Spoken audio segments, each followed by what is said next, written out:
प्रिय विद्यार्थियों, आज हम बीए पार्ट सेकंड के लिए सिलेक्टेड पॉलिटिकल सिस्टम प्रमुख राज्य व्यवस्थाएं प्रश्न पत्र में निरंतर व्याख्यान दे रहे हैं, जिसमें 30 यूनिट में स्विट्ज़रलैंड के संविधान के बारे में हमने विशेषताओं के बारे में आपको जानकारी प्रदान की। आज का जो विषय है वो ये है कि स्विट्ज़रलैंड की कार्यपालिका, जिसको हम संघीय सरकार या संघीय परिषद के नाम से जानते हैं, लोकतंत्र की अध्यक्षात्मक एवं मंत्रिमंडलात्मक व्यवस्था में जिन गुणों को स्विट्ज़रलैंड के नागरिक सबसे अच्छा मानते हैं, उनका मिश्रण संघीय परिषद में है। स्विस संघीय परिषद अर्थात कार्यपालिका एक अनोखी कार्यपालिका है। सामान्यतया ऐसा समझा जाता है कि प्रशासनिक कार्यों का संचालन का संगठन की दृष्टि से एकल होनी चाहिए, लेकिन स्विस संघीय परिषद बहुल है। अभी तक हमने संसदात्मक एवं अध्यक्षात्मक कार्यपालिका का अध्ययन किया। संसदीय व्यवस्था में कार्यपालिका दोहरी होती है, वहीं अध्यक्षात्मक शासन व्यवस्था में कार्यपालिका एकल होती है, लेकिन स्विट्ज़रलैंड में बहुल कार्यपालिका होती है, जिसको संघीय परिषद या वर्तमान में संघीय सरकार भी कहा जाता है। संघीय सरकार में 7 सदस्यों वाली एक समिति होती है, जिसके द्वारा समस्त कार्यपालिका शक्तियों का प्रयोग किया जाता है। ब्राइस लिखते हैं कि किसी अन्य देश में कार्यपालिका शक्ति एक व्यक्ति के स्थान पर एक परिषद में निहित नहीं की गई। किसी भी स्वतंत्र देश की कार्यपालिका को दलगत राजनीति से इतना दूर नहीं रखा गया जितना कि स्विट्ज़रलैंड की संघीय परिषद को। यह परिषद ब्रिटिश मंत्रिमंडल की तरह मंत्री परिषद नहीं है, क्योंकि यह विधानमंडल का नेतृत्व नहीं करती और न उसके द्वारा अपदस्थ की जा सकती है। इस प्रकार सामान्य धारणा के अनुसार कार्यपालिका न तो संसदात्मक है और न अध्यक्षात्मक, वरन दोनों ही शासन व्यवस्थाओं का गुणों का मिश्रण है। प्रोफेसर स्ट्रांग के अनुसार यह विश्व की वैधानिक पद्धतियों में सर्वाधिक अनुपम है। संघीय परिषद का गठन।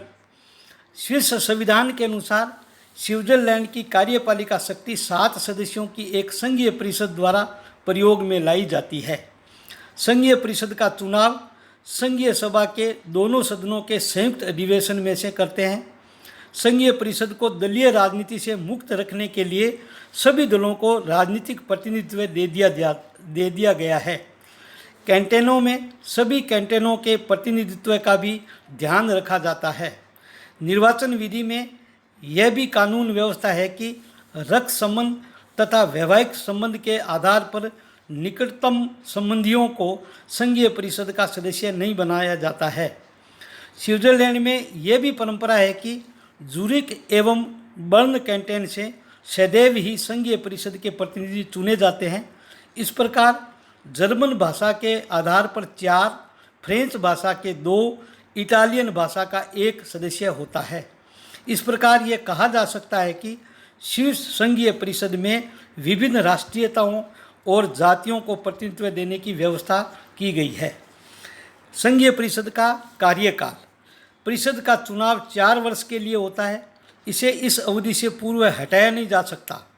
संघीय परिषद का कार्यकाल संघीय सभा से जुड़ा हुआ है। यदि संघीय सभा भंग हो जाए तो नई संघीय परिषद का गठन होता है। यदि 4 वर्षों के भीतर किसी सदस्य की मृत्यु, त्यागपत्र या अन्य कारणों से स्थान रिक्त हो जाए तो शेष समय के लिए संघीय परिषद के नए सदस्यों का निर्वाचन संघीय सभा करती है। योग्यताएं। स्विट्ज़रलैंड की कार्यपालिका के सदस्यों की योग्यताओं में कोई भी स्विस नागरिक जो संघीय परिषद के लिए योग्यता रखता हो, वह व्यक्ति संघीय परिषद का सदस्य बन सकता है। सिद्धांततः संघीय सभा के सदस्य संघीय परिषद के सदस्य नहीं हो सकते, परंतु व्यवहार में संघीय सभा के सदस्यों में से ही इनका निर्वाचन होता है और निर्वाचन के बाद इनको अपने पद से संघीय सभा से त्यागपत्र देना पड़ता है। अध्यक्ष एवं उपाध्यक्ष। संघीय परिषद का एक अध्यक्ष एवं एक उपाध्यक्ष होता है, जो क्रम से राष्ट्रपति और उपराष्ट्रपति कहते हैं।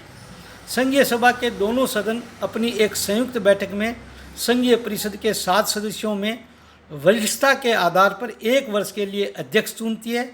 वह एक ही समय में 2 वर्ष के लिए अध्यक्ष पद पर नहीं चुन सकता। सामान्य परंपरा यह है कि उपाध्यक्ष ही अध्यक्ष चुना जाता है। अब हम संघीय परिषद या कार्यपालिका के अध्यक्ष की शक्तियां और कार्यों के बारे में आपको जानकारी देंगे। स्विस राष्ट्रपति का पद संघीय परिषद की तरह न होकर संसदात्मक व्यवस्था से मेल रखता है और अमेरिका के राष्ट्रपति जैसी स्थिति में वह वास्तविक अध्यक्ष होता है। इस प्रकार हम ये कह सकते हैं कि स्विस राष्ट्रपति न तो अमेरिकी राष्ट्रपति पद जैसा है और न ही ब्रिटिश प्रधानमंत्री की भांति। राष्ट्रपति की औपचारिक शक्तियाँ। स्विस राष्ट्रपति ब्रिटिश सम्राट की तरह नाम मात्र का अध्यक्ष होता है। उसकी प्रमुख शक्तियाँ निम्न हैं: देश के अंदर व विदेशों में स्विट्जरलैंड का प्रतिनिधित्व करना, विदेशी राजदूतों का स्वागत करना तथा उनका परिचय पत्र स्वीकार करना, संघीय सभा द्वारा पारित कानूनों पर हस्ताक्षर करना। राष्ट्रपति संघीय परिषद की बैठकों की अध्यक्षता करता है। संघीय परिषद में किसी विषय पर समान मत होने पर निर्णायक मतों का प्रयोग करता है। संघीय सरकार के विभिन्न विभागों का निरीक्षण एवं समन्वय बनाए रखता है। स्विस राष्ट्रपति को प्रधानता की कोई भी शक्तियां प्राप्त नहीं है, क्योंकि संघीय परिषद के सदस्य समान रूप से शक्तियों का प्रयोग करते हैं। स्विस राष्ट्रपति को अमेरिका के राष्ट्रपति की तरह विधेयकों के संबंध में जेबी अधिकार या विलंबकारी निषेधाधिकार प्राप्त नहीं है। इस प्रकार स्विस राष्ट्रपति का पद शक्ति का पद न होकर वन सम्मान एवं प्रतिष्ठा का पद ही है। अब हम संघीय परिषद की शक्तियाँ एवं कार्यों के बारे में आपको जानकारी देंगे। जेम्स ब्राइस के अनुसार वैधानिक दृष्टि से व्यवस्थापिका की सेविका होते हुए भी संघीय परिषद व्यवहार में ब्रिटिश मंत्रिमंडल के बराबर और फ्रांस मंत्रिमंडल से अधिक शक्तियों का प्रयोग करती है। स्विस कार्यपालिका की या संघीय परिषद की कार्यपालिका शक्ति। संविधान के अनुच्छेद 95 के अनुसार स्विस राज्य की सर्वोच्च कार्यपालिका शक्ति संघीय परिषद में निहित है। संघीय परिषद संघीय सभा द्वारा बनाए गए कानूनों एवं आदेशों के अनुसार प्रशासन का संचालन करती है।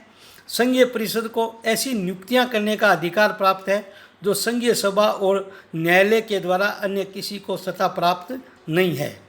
संघीय परिषद स्विट्जरलैंड में बाह्य आक्रमणों से रक्षा करने, उसकी स्वतंत्रता एवं तटस्थता को बनाए रखने का कार्य भी करती है। आंतरिक सुरक्षा, शांति और व्यवस्था को बनाए रखना संघीय परिषद का मुख्य कार्य है। संघीय परिषद सेना पर पूर्ण नियंत्रण रखती है। यदि संघीय सभा की बैठक न हो तो संघीय परिषद सेना का प्रयोग भी कर सकती है। संघीय परिषद कैंटेनों द्वारा विदेशों से की जाने वाली संधियों की जांच करना, यदि वे संधियां अनुचित हो तो संघीय सभा को भंग करने की सिफारिश करना, संघीय संविधान के अंतर्गत कैंटेन संविधान की गारंटी देना इत्यादि मुख्य कार्य है। विधायी शक्तियाँ। संघीय परिषद की विधायी शक्तियाँ व्यापक है। स्विस संघीय सभा के सदस्य न होकर भी संघीय परिषद के सदस्य संघीय सभा की बैठकों में भाग लेते हैं। साधारण विधेयकों एवं संवैधानिक विधेयकों को संघीय परिषद ही संघीय सभा के समक्ष प्रस्तुत करती है। इसके अतिरिक्त स्विस संघीय परिषद विधेयकों का प्रारूप तैयार करती है, इसलिए संघीय परिषद को प्रारूप कार्यालय भी कहा जाता है। संघीय परिषद के सदस्य अध्यादेश जारी करने एवं पद्धति व्यवस्थापन की प्रणाली के कारण कानूनों का निर्माण का कार्य भी करती है। वित्तीय शक्तियाँ। संघीय परिषद की वित्तीय शक्तियों में स्विस राजा के धन का प्रबंध करना तथा संघीय बजट का निर्माण कर संघीय सभा के समक्ष प्रस्तुत करना मुख्य वित्तीय कार्य है।